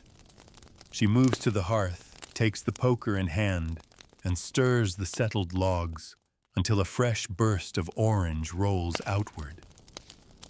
The fire answers with a sharper crackle, releasing a rush of heat that reaches the furthest tables. She adds 2 thick logs and leans them together so their edges catch quickly. The boy appears from the back with an armload of kindling, crouches low, and tucks it into the spaces between the larger pieces. Soon the flames leap higher, their flicker painting the beams overhead. The spindle woman by the window gathers her wool into the basket at her feet. She stretches her fingers, flexing them after hours of work, and glances toward the door as if deciding whether to leave or remain for the night's livelier hours. The cat takes her place as she stands hopping onto the bench and curling where the last of the sun pools through the glass. The keeper moves through the room with renewed energy, setting fresh trenchers on the bar, arranging mugs, checking that the candles are ready for lighting. In the kitchen, the work quickens, knives clicking against boards, the heavy thump of a pestle grinding spice, the faint metallic ring of a pot lid set down with care. New scents begin to join the day-old warmth of bread and wood smoke. The rich fat of meat, browning the sharper note of onions, sizzling a thread of rosemary drifting from some hidden corner. From outside comes the first knock of the evening, not the light tap of a delivery boy, but the firm rap of someone eager to be let in. The boy lifts the bar and admits a man in a weather-stained cloak. He stomps his boots at the threshold, the last slush of the day, clinging stubbornly to the soles, then makes his way straight to the hearth without pause. A second follows close behind a woman carrying a covered basket that releases a faint smell of fresh-baked pie when she sets it on the bar. She exchanges a few words with the keeper, leaves the basket there, and claims a seat with a mug in hand. The scribe returns, the same man who left earlier in the afternoon. His satchel is a little heavier now, perhaps with new work gathered in town. He greets the keeper quietly and settles into the same table he had before, spreading his parchment in the growing glow of the fire. By now, the light outside has deepened enough that the candles are lit. The boy moves from table to table with a small taper coaxing each wick into a steady flame. Their glow adds to the fire's reach, painting the room in warm amber and softening the edges of the evening faces. Shadows crowd closer to the walls, leaving the center of the room an island of light. The first voices of night begin to mingle. A group of 3 enters 2 men and a woman, their cloaks smelling faintly of horse and road dust. They take a table near the door, ordering bread, cheese, and ale without consulting a menu they already know by heart. Their laughter starts quietly, as if testing the air, then rises as they recall some shared joke from the road. Soon after, 2 older men in heavy wool cloaks arrive together, moving with the unhurried pace of those who have known each other for years. They choose the corner nearest the fire, unpin their cloaks, and lean back as the heat begins to unknot their shoulders. They speak little at first, content to watch the room fill. The sound level rises gradually. The soft scrape of benches against the floor joins the steady clink of mugs and the gentle rumble of overlapping conversations. From the kitchen, the aromas deepen, and a new rhythm of footsteps begins the back and forth of serving food to the growing crowd. The door swings open again, and the dice players from the night before return.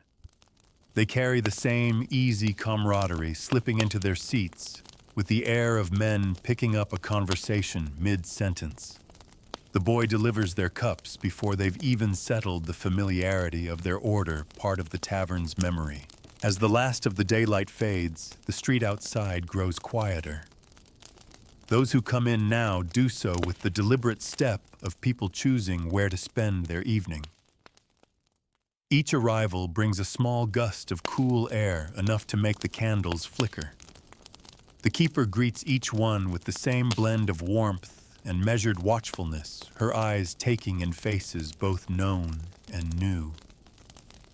The spindle woman has decided to stay after all. Her basket rests under the bench, and she's speaking now with the scribe at the next table. Quiet, measured words, perhaps about work, perhaps about nothing at all. The cat slips past their feet, tail high, disappearing toward the back room. From somewhere near the hearth, a burst of laughter rings out louder than the room has yet reached. A man gestures broadly with his hands, his tail carried along by the warmth of drink. His companions lean in, hanging on every twist of his words. Around them, other conversations swell in response as if encouraged by the sound. The boy carries in a fresh loaf from the kitchen, its crust still crackling from the oven. He tears it into thick pieces, sets them on a trencher, and carries them to a table where they vanish in eager hands, almost before the steam has left them. The scent rolls outward, drawing a glance from nearly every table. The keeper takes a moment at the bar, resting one hand on the plank as she surveys the room. The fire is high now, the candles steady, the tables well filled. The transition is complete. The tavern has shed its quiet afternoon skin and stepped fully into its evening self. Outside, the sky has gone from deep blue to black, the stars just beginning to show through the narrow gaps between the buildings. The night's work is only beginning for the tavern, but already it hums with the warm, steady rhythm that will carry it into the hours ahead. The evening crowd thickens like the slow filling of a tide pool. Every bench that was empty an hour ago is claimed now, every table marked with a mug, a trencher, or the splay of hands in conversation. The fire roars high, a living thing in the hearth, and the candlelight presses back the shadows until only the farthest corners keep their secrets. The room is warmer than it has been all day, not just from the fire, but from the sheer body heat of so many gathered close. Cloaks hang from pegs, and the backs of chairs dripping the last of the day's damp onto the floor.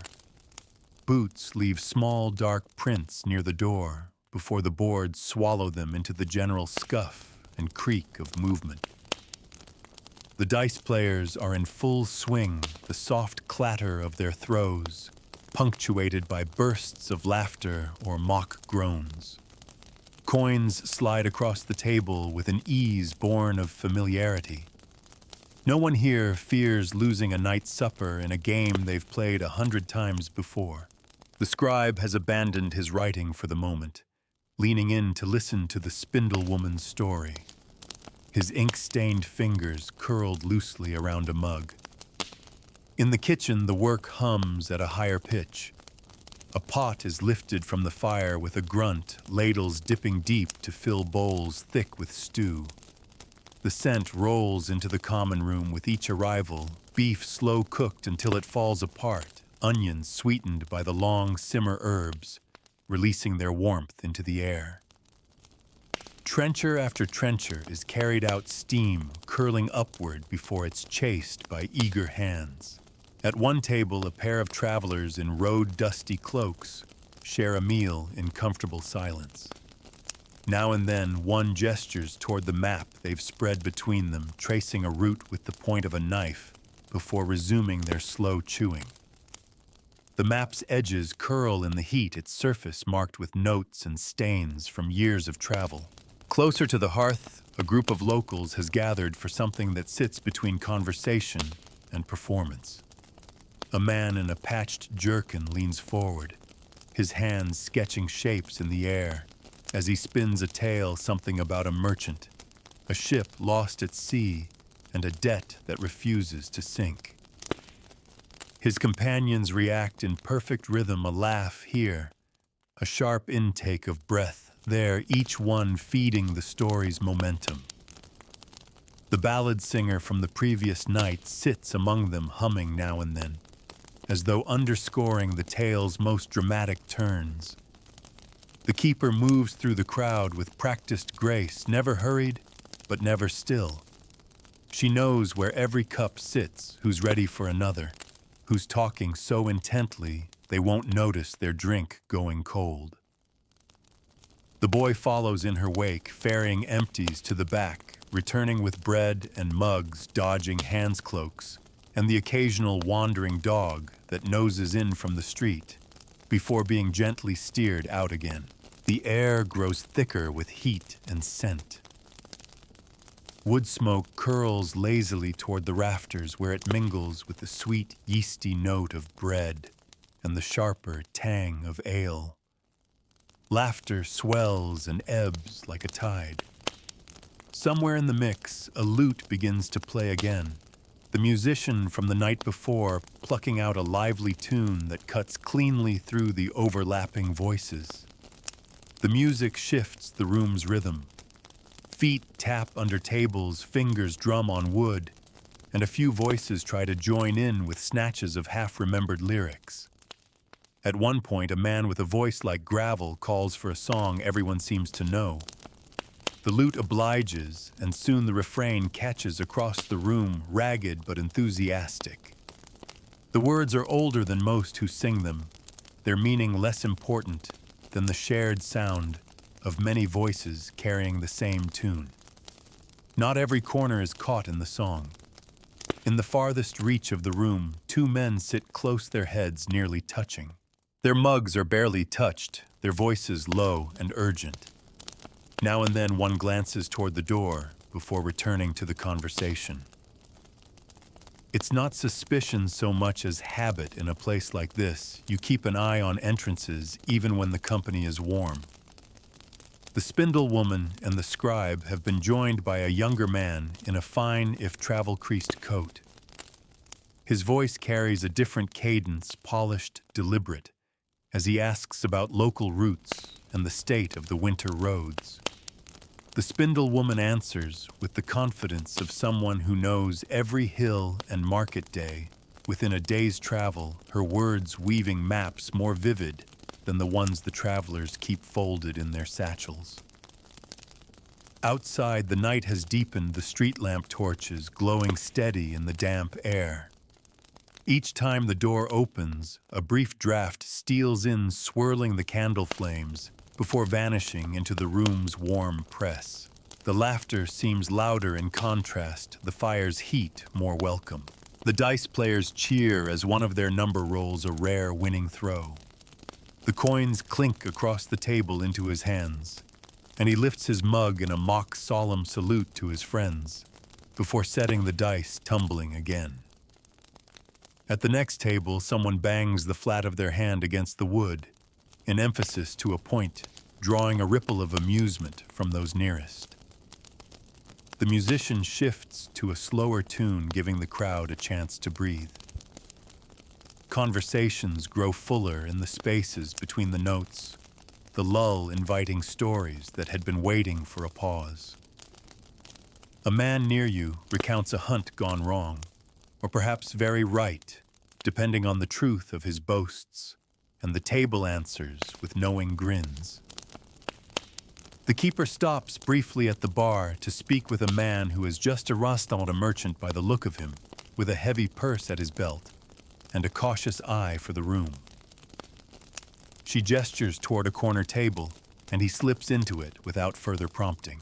Soon another joins him, and their quiet negotiation begins invisible to all but the most attentive. The hour turns without notice. The warmth in the tavern is complete now, the outside world reduced to the occasional cool breath through the open door. The music, the laughter, the clink of mugs, all of it folds together into the sound of a night at full strength. Here, in the peak of the evening, the tavern is what it has always been, a refuge, a market of words and warmth, a small, bright island in the long medieval dark. The room is still bright and full, but the first hints of change drift in quietly, like a subtle draft through a shutter's crack. You notice it in the way some laughter has begun to fade faster than it rises, or how the lute player pauses a moment longer between tunes to take a slow drink. The air is still warm and busy, but it carries a faint undercurrent of weariness, not yet enough to slow the night, but enough for you to feel its direction. The dice players' cheers are less frequent now. The coin piles have thinned, and a few of the men sit back with mugs in hand rather than dice in fist. One leans on his elbow, staring into the middle distance, while his companion recounts some tale from earlier in the day. They still smile, but with the easy looseness of men who know they've played enough for tonight. At the corner table, the merchant pair have finished their quiet negotiation. A small pouch passes hands clasped firmly before disappearing into a cloak. They speak a little longer, then stand together, making their way toward the door. Their cloaks are fastened tight, their hoods pulled up before they step out into the night. The keeper watches them go, her expression unreadable. She turns back to the bar where a small stack of emptied mugs waits. She takes her time wiping each one clean, setting them mouth down in a neat line. The boy brings her another, still warm, from a patron's hand, and she adds it to the line without looking up. The spindle woman is still talking with the scribe, though her basket now rests closed at her feet. She leans on one elbow, her words moving at a slower pace, her gaze occasionally drifting toward the fire. The scribe listens intently, though his hands no longer fidget with parchment or pen. Their conversation has settled into that comfortable rhythm where pauses feel as natural as speech. At the hearth, the patched jerkin storyteller is drawing his long tale to a close. He sits back in his chair, letting his final words hang a moment, before he lifts his mug in a small, almost private toast to the friends around him. They answer in kind, some with mugs, some with nods. A few stand to stretch the sudden movement, sending shadows swaying along the walls. The lute player begins a softer tune now, something without a clear ending, a looping melody that can fade at any point without breaking the mood. It suits the shift in the room. Conversations shrink to smaller knots, the big communal moments giving way to pairs and trios leaning closer together. From the kitchen comes the low, steady sound of cleanup water sloshing in a basin, the muted clink of spoons and knives. The heavy scents of the evening meal still hang in the air, but they've mellowed, blending into the ever-present wood smoke. Occasionally, a sharper smell breaks through vinegar on a wiped-down board, a twist of citrus peel in a mug of warmed wine. The door opens now, less often, and mostly to let people out. A couple near the door pull on their cloaks and step into the street, their voices fading quickly. Two younger men leave together, talking low and fast, their boots tapping a quick rhythm until the night swallows them. Each exit takes a little heat and sound with it, though the tavern still feels far from empty. The boy is slower now, too. He lingers at tables collecting empties in a more deliberate circuit rather than his earlier zigzag through the crowd. Now and then he pauses near the hearth, holding his hands out to the flames as though absorbing enough warmth for the last stretch of the night.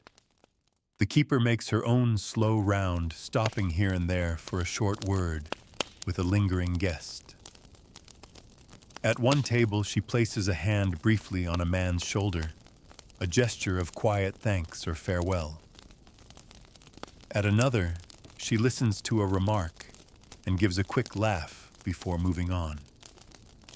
Her presence is steady, her awareness of the room unbroken even in this gentler phase of the evening. The cat appears again, slipping between benches, tail brushing the boots of a traveler lost in conversation. It finds a warm spot near the scribe's chair and folds itself into a neat circle. The scribe absent-mindedly reaches down to scratch its head mid-sentence. The cat purrs a faint, steady sound that somehow cuts through the general murmur. Outside, the street is quieter than before. When the door opens now, you hear more of the night's stillness than its bustle. A distant shout echoes faintly, then nothing more. The damp cold presses in a little harder each time the latch lifts. In the farthest corner, the fine-coated traveler from earlier has fallen silent, his mug nearly empty. His gaze is distant, as if his thoughts have wandered far beyond the tavern's walls. The spindle woman notices, says something softly, and he rouses with a smile.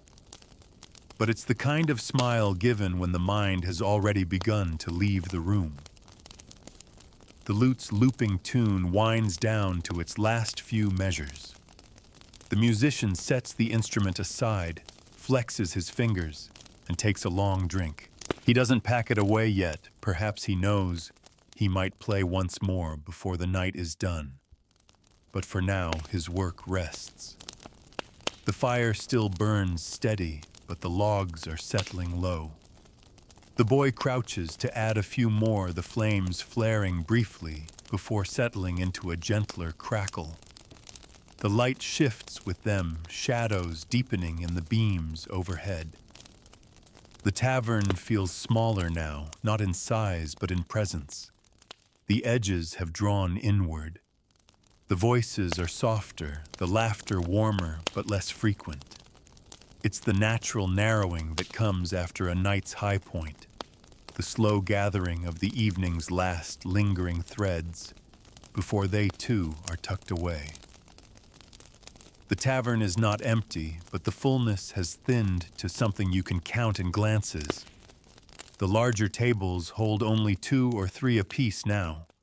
Some benches sit bare altogether, their surfaces gleaming faintly in the low firelight. The sound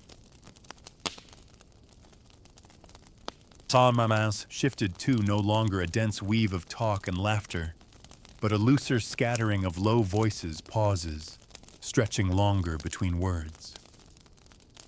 The dice players have packed away their game. One traces idle patterns on the table with the edge of his mug, while another picks at the bread crusts left on a trencher. They still speak, but in the gentle murmur of friends with no need to fill the air. Eventually, one stands, stretching his back, and pulls on his cloak. A short clasp of hands, a shared smile, and he's gone into the night. Near the hearth, the patched, jerkin storyteller leans back in his chair, arms folded loosely. His earlier vigor has softened into a slow sway as he listens to the last of his companions. When their talk winds down, he nods, finishes the last of his ale, and sets the mug down with a quiet finality. The keeper passing by catches the signal and offers a small nod in return. The spindle woman and the scribe linger still. Their words have grown fewer, their tone softer. She reaches down to gather her basket, settling it on her lap. The scribe, sensing the conversation's end, tucks his notes and pen away, his fingers lingering a moment on the folded parchment before sliding it into his satchel. Their chairs scrape gently on the boards as they rise together, offering parting words that melt into the room's quiet. In the far corner, the fine-coated traveler is alone now. He sits with his mug nearly empty, rolling it absently between his palms. His gaze is fixed on the fire, though his mind seems far from it. When he finally stands, his departure is silent, save for the faint jingle of coins on the bar. The lute player hasn't touched his instrument again. Instead, he sits near the wall, hands resting on the polished wood of the lute's body. He watches the few remaining guests with an easy detachment, sipping his drink in slow, thoughtful swallows. It's not a performer's watch now, just a man letting the night take its course. The boy moves quietly between the remaining tables, collecting empties with a care that avoids breaking the fragile calm. He stacks mugs 2 at a time, trenchers under one arm, and carries them to the kitchen without hurry. When he returns, he pauses near the hearth, hands stretched to the warmth, as if drawing one last reserve of heat for the closing work ahead. The keeper begins her final evening circuit. She speaks in low tones to those still seated, her words half farewell, half reminder that the night is slipping toward its end. At one table, she shares a short laugh, but her steps do not linger. She's already moving toward the bar, her eyes sweeping the room for any last needs to be met. Outside, the street is nearly silent now. When the door opens, the night enters with a deeper chill, sharper than before. You can smell the faint metallic tang of frost forming on stone and wood. The few who leave at this hour do so with quick steps, their shapes vanishing into the shadows beyond the tavern's lantern light. The fire has settled into a bed of glowing coals, their edges blurring into the black of the hearth.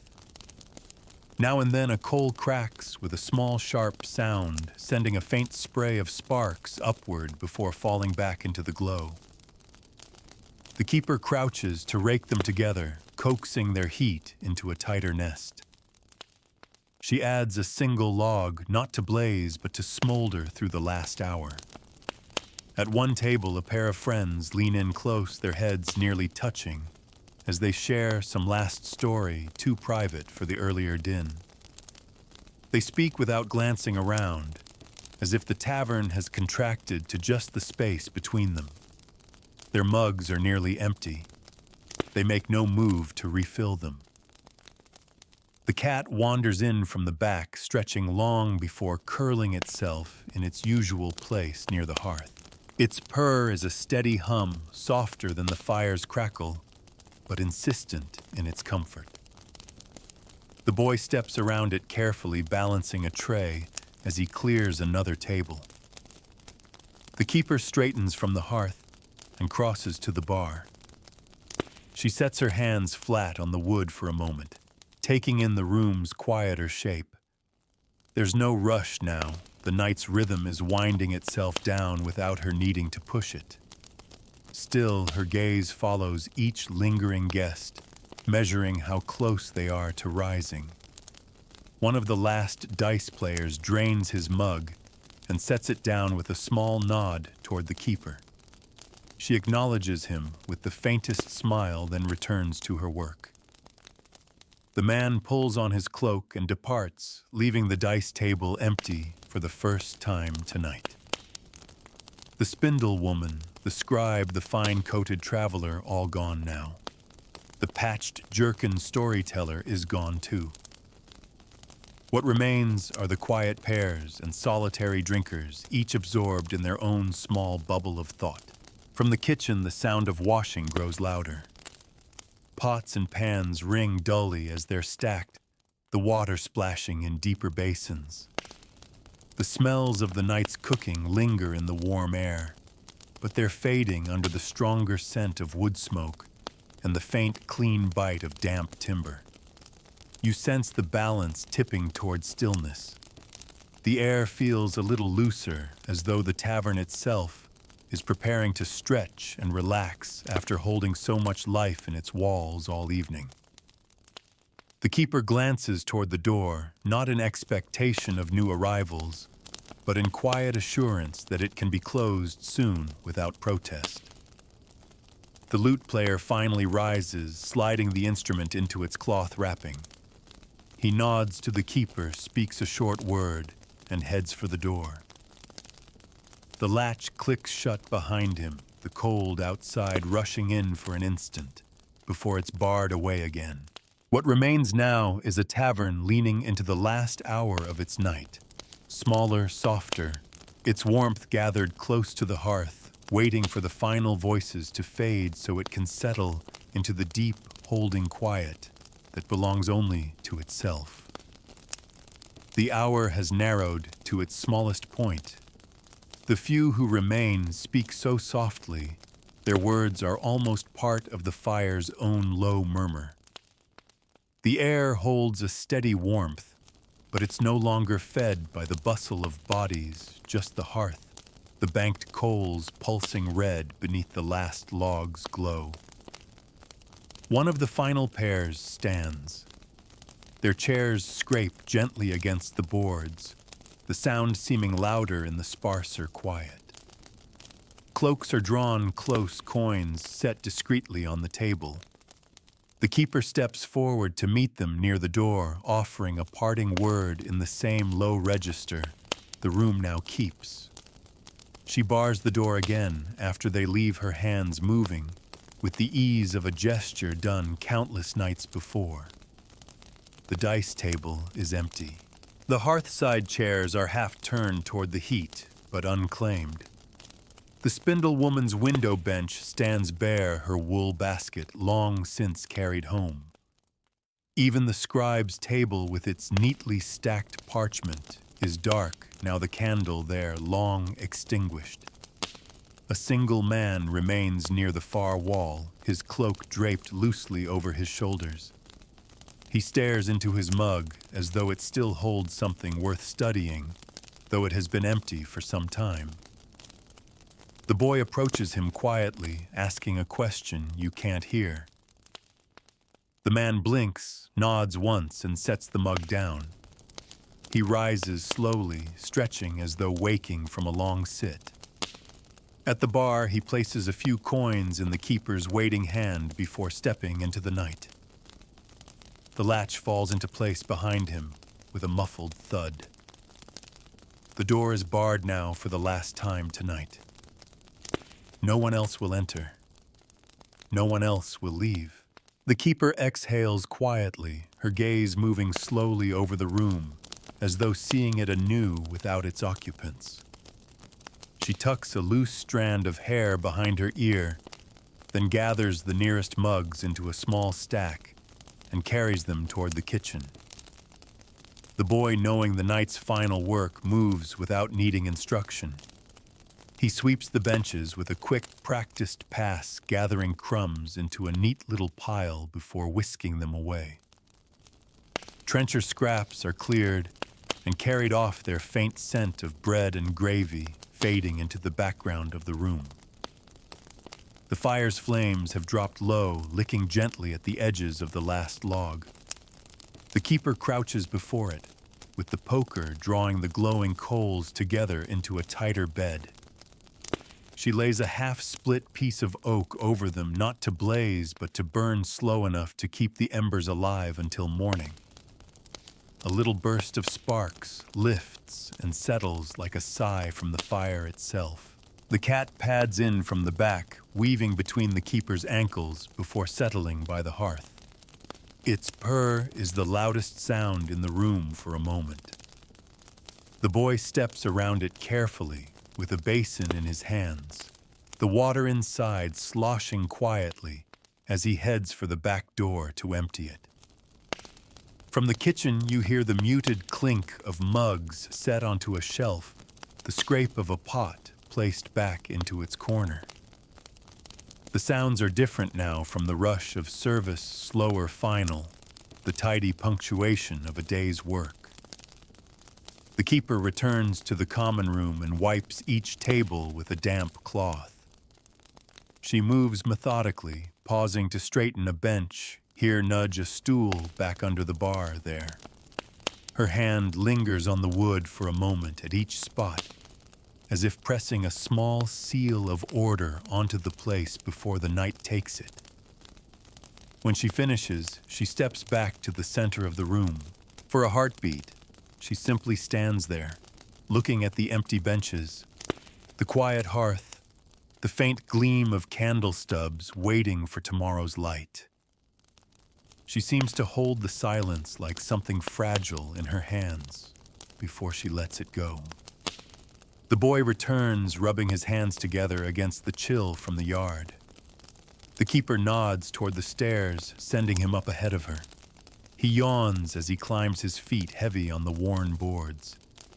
The door to the sleeping rooms creaks faintly as it shuts behind him. The keeper takes one last walk through the space. She glances toward the shuttered windows, checks the latch on the back door, runs her fingertips along the cool stone near the hearth. At the bar, she gathers the night's coins into a small pouch and tucks it away. The weight is not heavy, but it's enough the day's measure in her palm. Finally, she douses the candles one by one. Their smoke twists upward in slow curls before fading into the rafters. The room dims with each snuffed flame until only the red glow from the hearth remains painting the low beams in faint copper. She stands a moment longer, her face lit by the coals. Then she turns toward the back, the cat following at her heels. The door closes behind her with the softest of clicks, leaving the common room alone with its own deep quiet. The tavern breathes once more, a settling sigh, the creak of old timbers, the faint hiss of cooling ash. Outside, the night presses close against the shutters, its cold wrapping the building like a second skin. Inside, the heat from the day lingers in the air, and in the wood, holding the memory of voices, laughter, and the steady hum of life until the cycle begins again. And so the tavern sleeps. The benches, bare and waiting, hold the shape of the people who warmed them hours ago. The hearth glows faintly, its coals curled into themselves like a hand at rest. Every surface has gone still. Every sound has slipped into the kind of silence that has weight to it. The cat shifts once in its chosen spot, curling tighter into the gentle heat.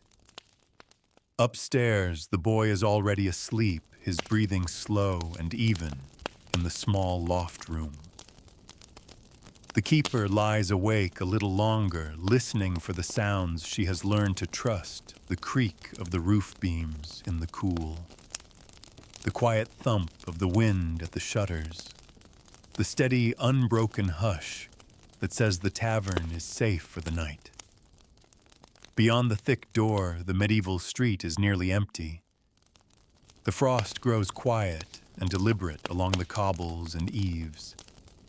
The moonlight drapes the silent market square in silver. Somewhere far off, a dog barks once, then thinks better of it. The rest of the world has given itself over to the slow hours before dawn. Inside the tavern keeps its own slow heartbeat.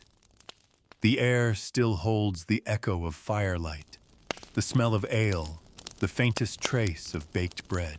The walls cradle the day just past, tucking it away into the long memory that timber and stone carry across years.